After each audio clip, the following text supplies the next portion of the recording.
Hello, Home Slices. It's Kiara with Home Slice Adulting coming to you with my review for Braxton Family Values, Season 6, Episode 2, which is titled Allegedly. So let's go ahead and get started with this review. First off, we start with Tracy and Trina.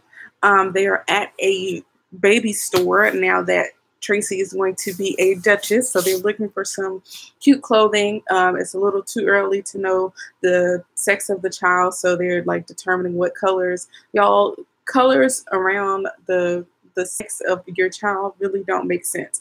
Like, who cares if your boy is wearing pink or your girl is wearing blue? Who cares? They're colors. Like, when you get older, if I'm wearing blue right now, it doesn't matter. Like, so I think the colors associated with the sex or the gender of your child are just silly. But moving on, Tracy is planning on kicking her son out. She figures that once they have the baby, they will continue to have sex, and she's absolutely right. Now, one thing she didn't mention is that if they're continuing to have sex after this first baby, baby number 2 might be, following closely behind. But she does not want them to be having sex in her house or anything along those lines, and I 100% get that. Go off, go provide for your family. You all are grown enough to have a baby, so you should be grown enough to take care of it. I get it, especially since Tracy and her husband are at that age where they only have the one child, and they're getting to the point where they have an empty nest, and they're happy to have an empty nest so they can walk around their house and they can do whatever they want. Even though that's not a visual that I'm, looking forward to. It's not a visual that any of us really want to see. So they talk a little bit about the dinner at Mr. Chow's on the last episode where Tamar walked out. Tracy tried to talk to Tamar. Tamar doesn't want to talk about it. And Trina feels like, I guess Tamar is so hurt and, enveloped in her own situation that she's not listening to anybody else. But they want to show Tamar a good time. So they bring up the whole party bus and sister time going to Vegas for the Soul Train Awards where Tony will be honored and Tamar will be performing. And the timeline is off. If y'all remember at the end of the last episode, Mama Evelyn mentioned Tamar. Excuse me, y'all, about the party bus. Okay, let me tell you something. My energy is not going to be like up here today because I'm having a bad day. I have PCOS. You can look it up to see what it is, but I'm having a bad PCOS day today. I'm in a little bit of pain and I still have things to do today. So I'm just trying to get all of this stuff out of the way so that I can try to have as productive a day as possible.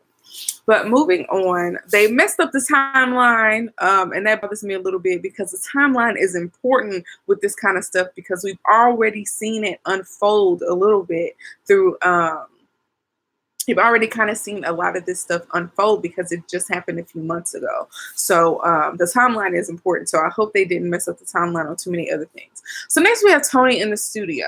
Let me tell y'all something. I feel like I have never really been clear on my thoughts of Tony and Birdman being together. And I just feel like they are the biggest mix match. I mean, if you go throughout life and you see couples, and some of these couples are very happy, some of these couples have, lives and empires together and whatnot. But something about Birdman and Tony is just like a huge mismatch. Not just because they're R&B and rap, but I mean, if you listen to Birdman talk, like how can anybody like understand what he says? He barely talks in full sentences. He slurs his words. I mean, it's just they don't match up. Let's talk about what happened in the scene. I don't get it.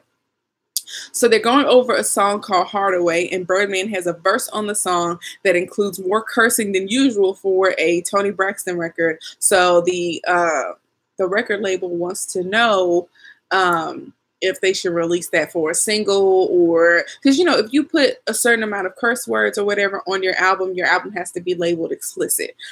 So the record company does have to know, you know, what's on the song or whatever. Now, I will say that after watching the world premiere of Tony's music video last week during the first episode of this season, I feel like Tony seems to be embracing more of a like gangster type attitude. It's kind of weird. If you look at some of her body language in her music video, it's very weird to see, because when we think of Toni Braxton, we think of she's sensual but classy, and now she's getting to like this like dirtier type of look. I don't know if anybody else agrees with me, but check out that video and tell me that her body language and her attitude are not different. But moving on, the engineer and Tony need a translator for Birdman's lyrics, so Tony calls Tamar, and she says that the lyrics are about them getting married and releasing doves, because he talks about going to church on Sunday and free the birds. So Birdman has never been the best rapper, and who knows? I mean, better yet, who cares what words he's saying, okay? But I feel like that, again, Tony and Birdman dating is very weird. And I have like this really funny theory. So any of you who are real fans of Braxton Family Values, who have been watching for a long time, you all know that there was a period in time where Tony's ex-husband had to play keyboard for her in one of her concerts because her regular keyboardist was on tour with Keisha Cole. I have a theory that Tony is dating Birdman to get back at Keisha Cole for stealing her keyboardist. It's just a joke, but it's very odd that Birdman used to date Keisha Cole. Now he's dating Toni Braxton, and they have like a little bit of a connection, but that's funny. But moving on, I feel like they're both in financial trouble, and I feel like Tony is having a good time being spoiled by a man, as opposed to in her previous marriage, they made it seem like she was being taken advantage of financially by her husband. So I think the fact that she doesn't have to want for anything, he gives her expensive gifts, I think that is a big draw for her. Not saying that that's the only reason why she likes him, but I feel like with their financial situations not looking good, Birdman had to have his house repossessed or something like that. Birdman owes Lil Wayne $50 million. It doesn't look good, I'm just saying. But moving on, Birdman comes in and explains that the lyrics are about a New Orleans funeral and not a wedding, and how at New Orleans funerals they release doves. Still doesn't make sense, but okay. Tony said something about there were some people trying to stir the pot that don't need to be stirred, and Birdman was like, do you need me to go take care of it? What the heck was she talking about? If the record company has to put out your music and they need to know if it's explicit or if it is a single or not, then they need to know. So I don't know what she was talking about stirring the pot. I don't see it for their relationship. I'm surprised it has lasted this long. But if Toni Braxton is happy, she deserves to be happy at this time in her life. So if that's what Birdman does for her, then great. Next, we see the party bus. They're supposed to be surprising Tamar with this bus. And since everybody else is coming into town later for the Soul Train Awards, it should just be the three of them. Trina, Tracy, and Tamar. They want to lift Tamar's spirits and Tracy's spirits because she's kind of in the dumps about being a grandma. And Officer Chavez comes onto the party bus. And of course, he's not a real officer. He is a stripper. And he's dressed for Tracy. It's cute. It's funny. When it was Trina's turn to get stripped on, she was just eating it up. I got a kick out of it. I love, even on Real Housewives of Atlanta, when the girls just have genuine fun with each other. And I'm going to talk a little bit about that later. But moving on, they go and meet Tamar in her apartment to get her to bring her down to the bus. Tamar says, you know, it's just a 45-minute flight, but, you know, sister time is priceless. And then Tamar says, oh, I didn't mention that I'm bringing Logan. And that puts a damper on the whole party. And that would have pissed me off. I probably would have told her to go ahead and book that 45-minute flight so that me and Tracy can have some sister time with Officer Chavez, okay? That was so annoying to me. And here's the deal. Tamar always feels like Her sisters do not include her in things or don't tell her stuff. And then on the other hand, you spring on them that their nephew is going to be with them on a party bus full of alcohol and a stripper. I don't like that. It comes off as a little hypocritical, even though it's not really the same thing. And I understand that Tamar is going through a trying time and she doesn't want to be separate from Logan, but he throws a monkey wrench into all of their adult sister fun time, okay? Leave him at home. You got somebody there to take care of him. But anyways, Tamar became the fun snatcher, and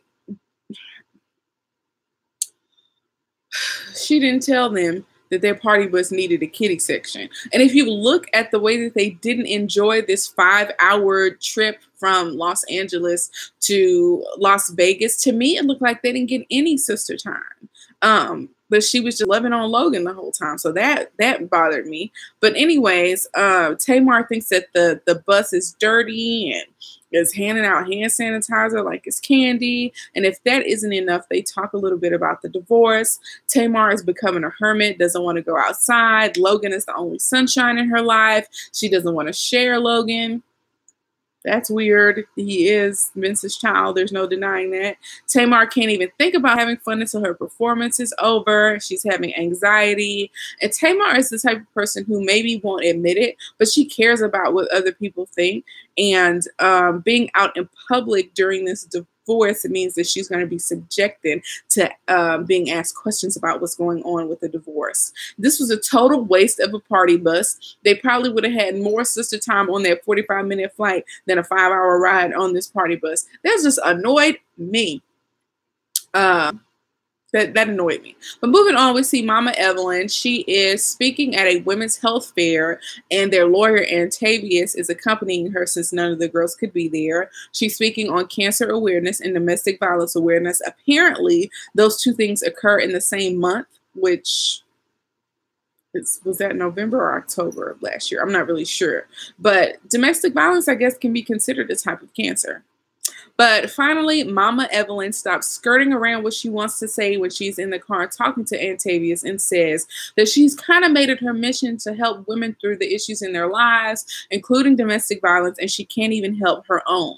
So this is the first time that we hear something from her mouth that really suggests that she knows about the abuse that Tamar is allegedly suffering at the hands of Vince. Now, she does her little, speech, and I thought it was cool. She came off as like a preacher or whatever, trying to encourage women to, battle cancer and make sure they get their screenings, things along those lines, and to get out of cancerous domestic violence situations. So I thought it was cool. It was very Mama Evelyn. But next we see Tracy and Trina. They're together and they're doing a cake tasting for Tony's party. They call Tawanda and find out that she cannot make it to Tony's birthday party, or I guess to the Soul Train performance. And Tawanda feels bad about it, but I think it's a great thing for Tawanda to miss an event because she's always been there to support her sisters. And I think that when we see somebody else, when it's time to support Tawanda, not everybody shows up. But when it's time for Tawanda to support somebody, she's always there. So I think it's good for her to miss this opportunity, not so that she's not there for her family, but to get her in the mindset of, I cannot make it to everything because I'm doing what I have to do. So moving on. Tawanda shades Trina and Tracy about doing the party planning. We all know that they're not very party planning inclined, but they're doing it for their sister. So hopefully they step it up.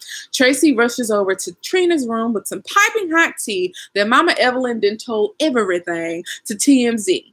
Trina agrees that Tamar and Vince have had a volatile relationship, but she feels like Mama Evelyn spoke out because she did what she needed to do. I guess this was a cry out for help. I'm not really sure. I disagree. I just think Mama Evelyn had diarrhea of the mouth. And I don't know if Mama Evelyn felt that Tamar would be more likely to make a more informed decision about divorcing Vince if it was put out there that she was being abused by him. I don't know. I don't know what her aim was in telling all of this, particularly when nobody really knew. None of the other family or anything knew about that situation. She was by herself when she was approached by TMZ. And I think that she said too much. But moving on, everybody wonders how Tamar is going to react. So next we see Toni. She's in a car. She's been rehearsing for her performance at the Soul Train Awards, and Tawanda can't make it to the show or the birthday party, and they happen to come across the story about Mama Evelyn talking to TMZ, and Toni thinks that Mama Evelyn was crying out for help, and I'm like, when was she crying out for help when, you know, Tamar was getting her behind beat?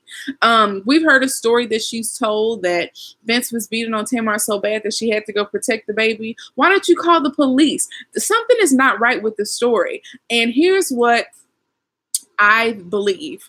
This is a truth that needs to be told, that if this whole situation with Vince beating on Tamar is true, and I'm inclined to believe that it's true, Vince has helped the Braxton sisters become what they are today. Not only was he Toni's manager, but he's been the executive producer of Braxton Family Values ever since I can remember. And he's married to Tamar. I'm sure he's always paying for stuff for the family and whatnot.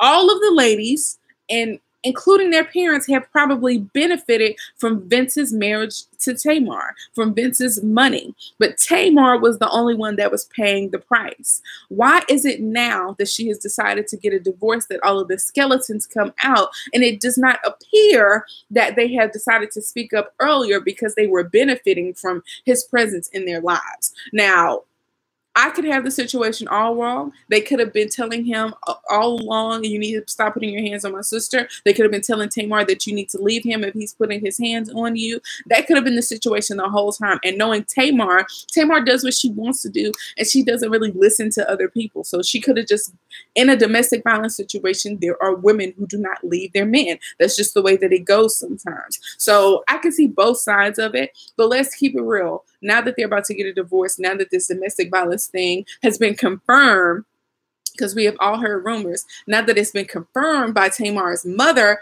who we don't believe would necessarily lie, considering she's a preacher or whatever, and she's, you know, an upstanding woman. I don't understand why all this stuff is coming out now. I just feel like Mama Evelyn had diarrhea of the mouth and just said too much and made this divorce, as sticky as it was, even stickier. But moving on, they have a little family meeting. It's Tracy, Trina, and Mama Evelyn. Mama Evelyn looked really cute when they finally get the lowdown on this interview. Miss Evelyn didn't know the name of the tabloid that she was talking to when she had diarrhea of the mouth. I mean, if you don't even know who you're talking to, TMZ is, you know, notorious for getting all the news or whatever and getting it out there in that quick. I mean, come on. Moving on, she was very cut and dry about saying what she had to say. She said that she had been talking to Tamar and Vince about getting help in their marriage and getting counseling, and that nothing was working. So naturally, TMZ is the best choice. If they won't get help for themselves individually, you go to the public and make them get help because it's good for their image. That's not the way that it works, but okay, whatever. Moving on, nobody has heard from Tamar, and when Trina starts to talk about in her confessional about how she's washed her hands of everything until Tamar is ready to come forward and talk about the situation. Tamar's number and disconnected, and, you know, Mama Evelyn just thinks that she needs time for herself. Now, next we see Daddy Braxton, aka Michael Sr. and Michael Jr. are at a private table in their hotel room. I didn't know they did that they could just bring a dealer up to the room and play in the room. I wonder how much that costs, but it was nice. I thought that was interesting. But they asked the dealer to leave, and Tracy and Trina are there talking to their dad, and Tracy and Trina bring up the TMZ situation. But guess what? Daddy Braxton is playing dumb. And I'm telling you that everybody in that family has played a part in Tamar's abuse by not helping to put a stop to it sooner. something is just way off with that. But Trina said they had Daddy Braxton even had a conversation with Vince himself about the domestic violence, probably after that finger biting thing, which he mentioned, and he like tried to play dumb about it. And I'm like, you cannot wash your hands of the situation by pretending that you didn't know. And now all of a sudden, Michael Braxton Sr. remembers having the conversation with Vince. Vince and Tamar said that nothing was wrong, but in a domestic violence situation, that's what happens. Everybody denies that there is abuse going on. But Daddy Braxton says basically that the alleged abuse was out of sight and out of mind. And basically, since he never witnessed Tamar being abused by Vince, that it really didn't happen to him and he didn't have to come to his daughter's defense. Okay, so moving on. Tracy knows that Tamar is very depressed and is guarded right now, and she can't help Tamar unless she wants the help. Now, to this day, I don't know that Tamar has ever admitted out of her own mouth that Vince ever abused her. And I think that she's concerned for Logan, considering the type of idea that he has about his dad, his perception of his dad from the standpoint of he's beating my mom. If there is domestic abuse, Logan has probably witnessed it before. It's very possible. But she's concerned, I believe, with the way that Logan views his dad. She may also be concerned that these allegations could hurt Vince professionally. And if that happens, then the money stops coming in to support Logan. So it could go either way or even both. Now, Trina says this is the last straw for her. And basically, she says she's tired of fighting for someone who doesn't want to be fought for. Only time will tell what Trina actually means by that. But it sounds to me like Trina has been telling Tamar to leave Vince to get help for this situation. And Tamar has not, heeded Trina's advice or anything along those lines. But while I believe that everybody was kind of complicit in Tamar's abuse, again, Tamar is the type of person that you really can't tell anything. So hopefully we just get a little bit more details on the whole situation. Tamar is still not answering any phone calls. Tamar doesn't have any confessionals on the show. All of this is very one-sided, and Tamar is probably never going to come forward and tell the real story about what really happened. But next time on Braxton Family Values, Tony's birthday party has a special guest courtesy of her dad. The person looks too skinny to be her dad's wife. So hopefully it's like a long-lost family member and not his wife, because that'll be a problem, because we know how Mama Evelyn is. Tamar is going to continue going through with this divorce and all that kind of stuff. Maybe we'll get to see what happens at the Soul Train Awards. And not on this show, but this Saturday on Y'all Fix My Life, Trina Braxton is the guest of honor, and I will definitely be reviewing that episode. Again, Trina is my favorite sister of all the sisters. Hopefully you all enjoyed this video. Don't forget to like, comment, and subscribe, and have an excellent weekend. Peace out, home slices.